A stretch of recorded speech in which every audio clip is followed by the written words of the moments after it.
With the pilgrimage ceremony fast approaching, the coffin-made boat travels more frequently between the cinders to riverbanks.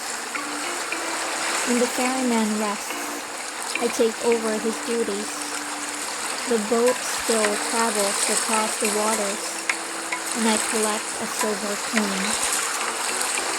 But when I encounter revenants who lack the required currency, I don't turn them away. I let them offer stories instead. In Philos, the tyrant constructed a throne made of the bones of enemy leaders.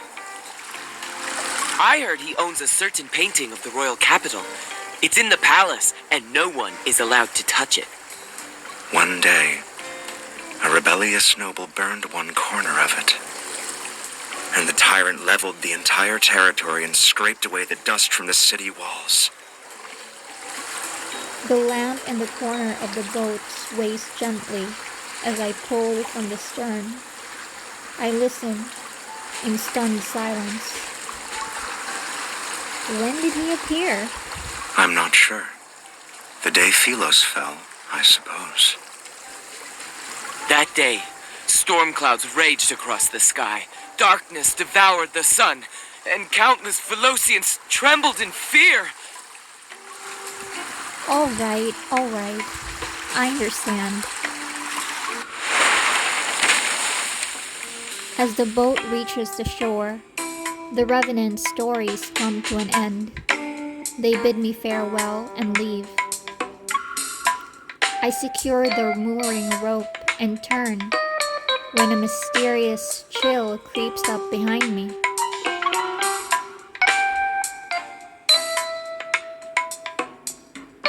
That tale captivated you. Its protagonist leans against a broken monument. With his arms crossed, he looks serene.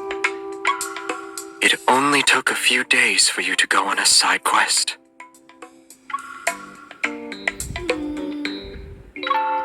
It's only a matter of time before the pilgrimage ceremony is held.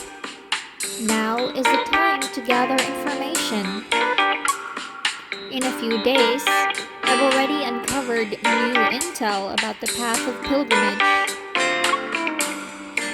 It's been 2 months since I arrived here, and a legend circulates in every corner of the city of revenants. If one finds the tree of life at the end of the path of pilgrimage, the revenants can be reborn and return to Philos.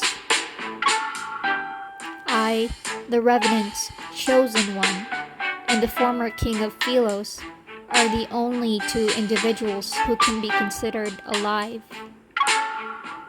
Yet, our chance encounters are so frequent that I wonder if he's here because of me. Intel? Are you referring to your collection of 99 myths? They sound like the perfect household item for propping up wobbly table legs. Some are far-fetched, I admit, but there are countless stories about returning to Philos. What if one of them is true? I've already identified several locations where the evidence for these tales holds substantial weight. Do you want to investigate them with me? When he doesn't respond, I pretend to be dejected and turn away. I suppose I'll do it by myself. What if I run into those insane revenant knights? I can't fight them, so you'll end up losing a very important companion. How many places are you planning to visit? 3 places at most.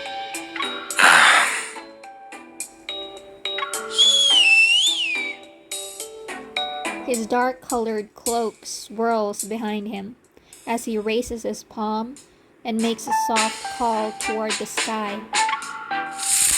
A moment passes. A horse revenant clad in silver armor emerges from the mist.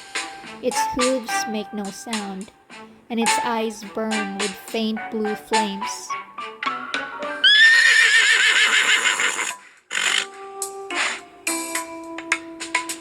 Get on. Steadfast, he gently pulls me up. Then, the muffled sound of galloping echoes in the mist.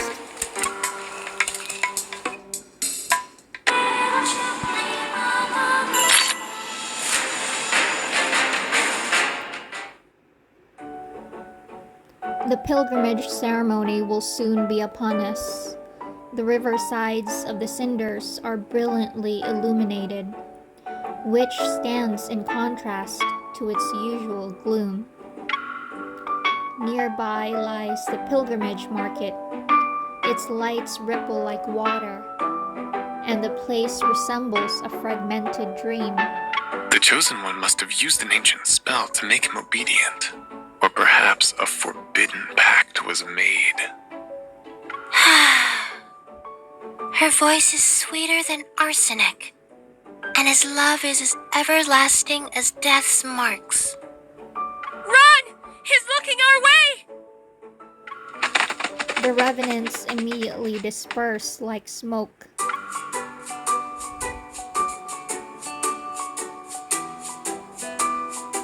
They're afraid of you, but that's to be expected. Fear is far more useful than love. Am I an exception then? He doesn't respond. We depart, and the wind feels more rejuvenating. The horse's hooves tread over dry grass. It's not long before its pace quickens. Sitting behind him, I tighten my grip around his waist. Our first destination is the Northern Cemetery. Legends say that if you visit the third weeping statue and solve her riddle, you shall receive a hint about the path of pilgrimage. Good luck.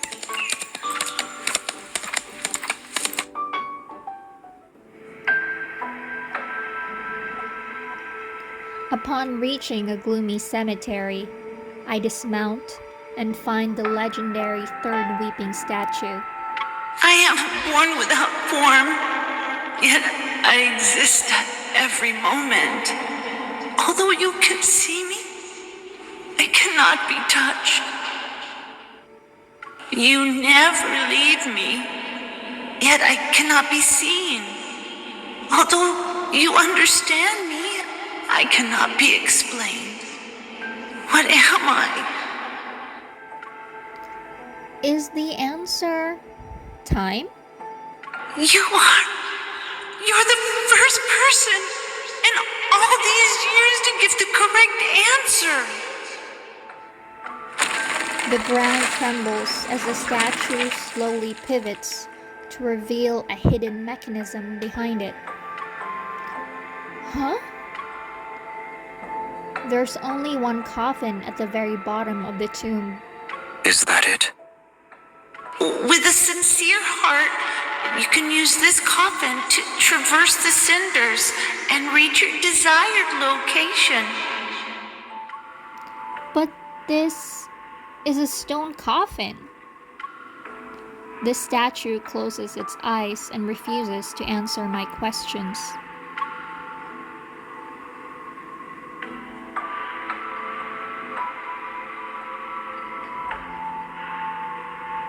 What's the next location?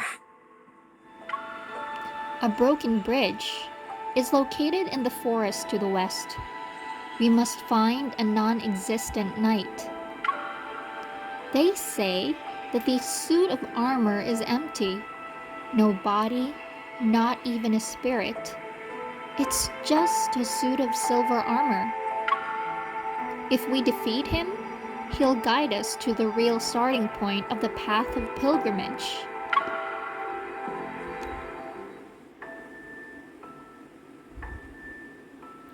We travel west along the hillside. Before long, we spot a knight standing on a broken bridge. It matches what was described to me. I am the most valiant, mighty, grandest knight of the Order of Light Seekers. You there? Yes, the one with a sword.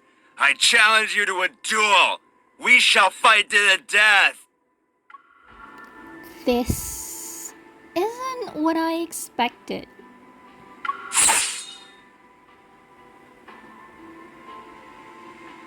We defeated him. Now what?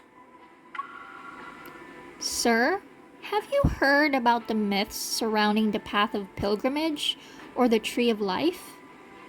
How did I lose another battle?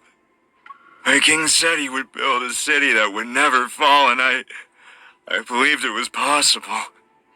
Wait, you have a crown on your head. Are you my king? Or am I mistaken?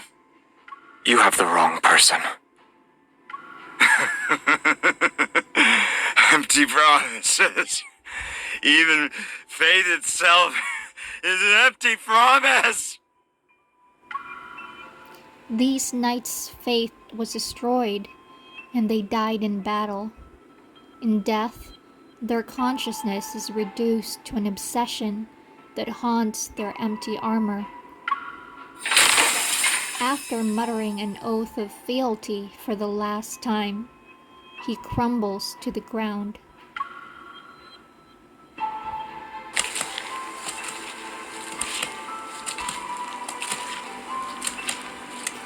The second myth is also a lie. The horse revenant changes course and trots down a path with sparse vegetation. Everyone believes Philo still exists. You're the only one who doesn't. And you don't want to return. It's pointless. The person I seek isn't there anymore. I wonder, who is he trying to find?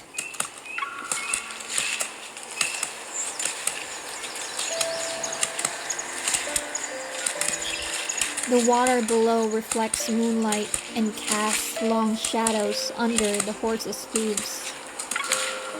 Moisture fills the air as the fog grows thick.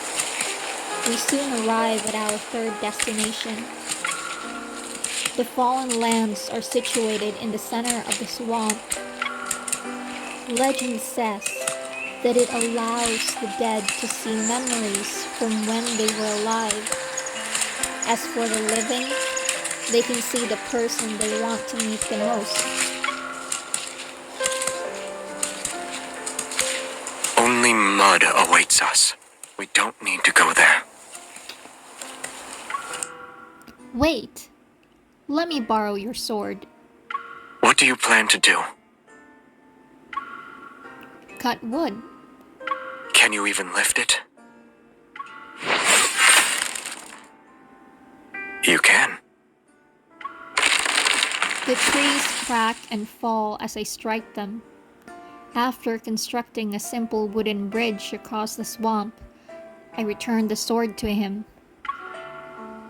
As we cross the bridge, we encounter another rusty suit of armor. However, we can hear clanging inside the breastplate. I remove it. Small rabbit revenants have made a nest inside the armor. There's so many!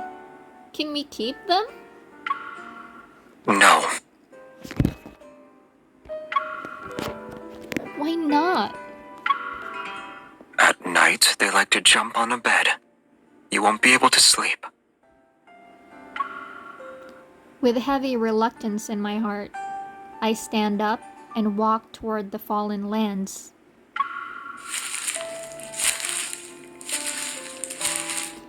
They can live in your garden. We'll build them a nice burrow. That flower you're growing, the nameless one, might be too lonely. That's why it won't bloom for you. As I continue walking and talking, the mud beneath my feet gradually becomes shallower. An intoxicating fragrance fills the air. Wait. Don't take another step. His voice fades, and I realize the swamp before me has vanished. In its place stands a magnificent palace.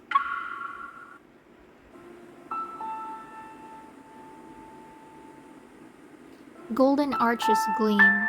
The domed ceiling resembles rotating stars, and silent corridors stretch endlessly. Everything is so pristine that it seems unreal. My eyes widen as I look down. You're... The wind sweeps across the room. On his sword, a tassel with a star-shaped charm sways. It's been a long time, Your Majesty.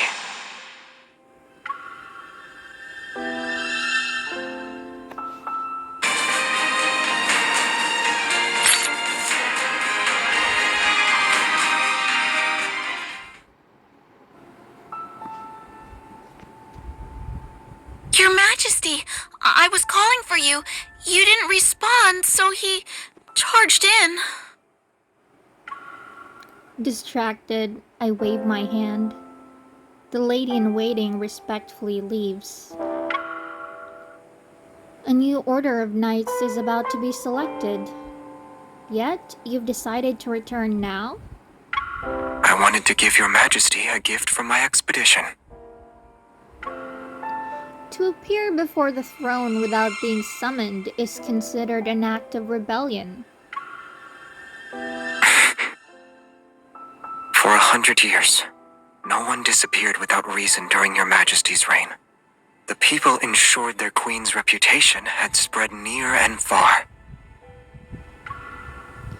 That's why those who have a drop of royal blood in the Council of Elders always call me short-sighted. They've done everything they can to make me change my mind. Don't listen to them. You are the ruler. No one can defy your orders.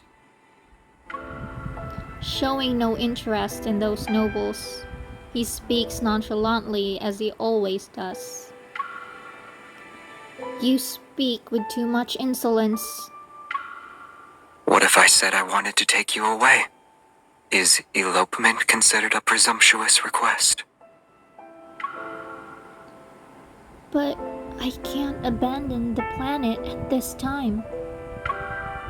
He waits and waits, but I don't answer. Indeed. A banished knight should not return.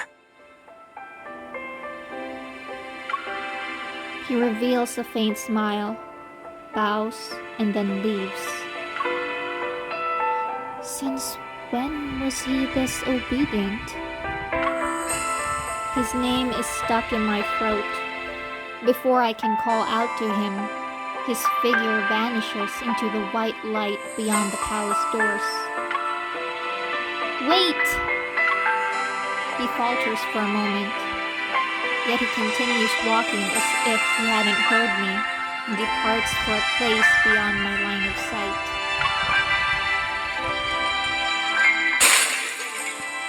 Light flashes, and the palace dissolves into rippling water. The knight's armor shatters and dissipates into mist. Panicked, I open my eyes. The silvery white figure is gone, but I clutch that man's inky black cloak. My head hurts. What happened? The plants in that swamp release a special kind of toxic miasma. Anyone who inhales it experiences hallucinations so long as they're poisoned. The fallen lands you've been searching for are nothing more than illusions created by these plants. The moonlight bathes the riverside in a silvery glow as he hoists my dizzy self back onto the horse. What did you see? You were shouting. What did I say? Phrases along the lines of, "Don't go. Wait. Don't leave me here all by my lonesome." I don't remember. I can only guess I was afraid of missing the last fairy. My heartbeat inexplicably quickens. I rub my temples and avoid his gaze.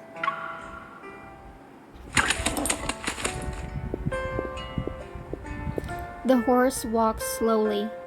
The scenery along the riverbank is no longer damp or desolate. And so, time passes.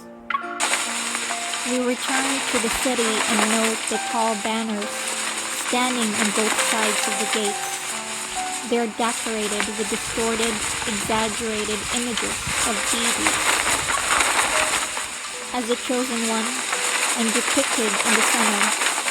A golden halo sits above my head as I stand on a long staircase made of countless bones. And he is depicted as a dark green king with a black blade. His cloak is like night itself, and he smiles while standing amidst raging flames. I turn to look at the young revenants who have gathered to watch us. They're giggling as they mimic us. To save the world, the Chosen One will lead the Dark Gloom King on a journey of no return.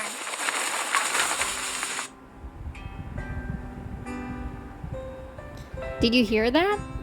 They're already writing our ending. That ending is theirs.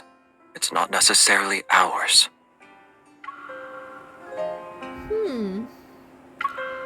Whenever you say that, I feel as if you know everything, remember everything, but you are intent on saying nothing.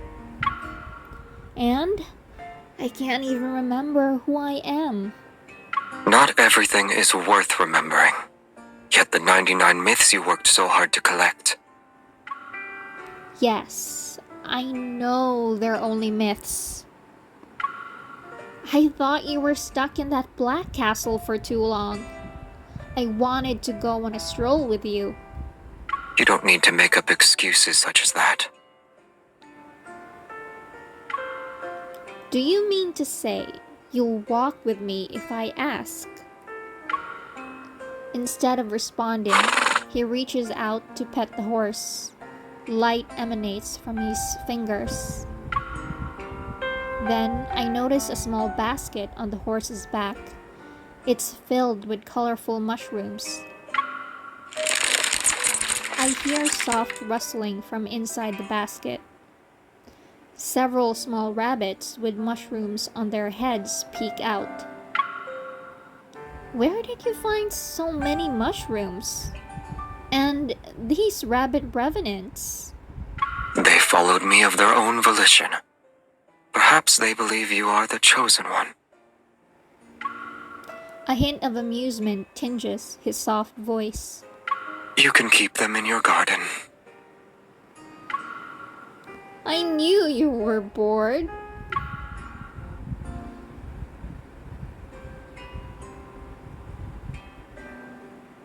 A flower that floated from somewhere had landed on his sword.